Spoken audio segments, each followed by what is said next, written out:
Hello friends, கடைகளில் கிடைக்கக்கூடிய விதவிதமான ஜங்க் ஃபுட், ஸ்வீட்ஸ், ஸ்நாக்ஸ் இதெல்லாம் வாங்கி கொடுக்குறத விட குழந்தைங்களுக்கு நல்ல ஆரோக்கியமான இந்த ட்ரெடிஷ்னல் உருண்டை செஞ்சு கொடுங்க. இது செய்கிறதுக்கு நிலக்கடலை, கருப்புளுந்து, அவல் இது 3 ஈக்குவல் ப்ரொப்போர்ஷனில் எடுத்து தனித்தனியாக ட்ரை ரோஸ்ட் பண்ணி ரெடியாக எடுத்து வச்சுக்கலாம். ஒரு சாஸ் பேனில் 2 கப் துருண வெல்லம் கொஞ்சமாக தண்ணி சேர்த்து அடுப்பில் வச்சு இதை கரைச்சிக்கலாம். இந்த வெல்லம் நல்லா கரைஞ்சாலே போதும், பாகுப்பதம் எதுவும் வேண்டாம்.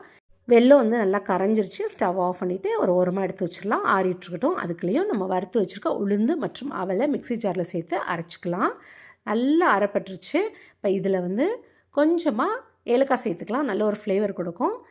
அதையும் அரைச்சிட்டு ஒரு கிண்ணத்தில் சேர்த்துட்டு அதே மிக்ஸி ஜாரில் வறுத்து வச்சுருக்க நிலக்கடலையை நரன்னு ஒன்று பாதியமாக அரைச்சிக்கலாம். அதுக்கப்புறமா வறுத்து வச்சுருக்க எள்ளு அதையும் சேர்த்து லைட்டாக அப்படியே நரன்னு அரைச்சி எடுத்துகிட்டு கிண்ணத்தில் சேர்த்து எடுத்து வச்சுருக்க அந்த வெள்ளை கரைசல் இருக்கு இல்லையா, அது இதில் கொஞ்சம் கொஞ்சமாக சேர்த்து மிக்ஸ் பண்ணிக்கலாம். கரெக்டான பக்குவத்தில் இருக்குது. இப்போ உருண்டைகளை உருட்ட ஆரம்பிச்சிடலாம். ரொம்பவே ஹெல்தி அண்ட் டேஸ்டியான உருண்டை ரெடி ஆயிடுச்சு. ட்ரை பண்ணி பாருங்கள். தேங்க்ஸ் ஃபார் வாட்சிங்.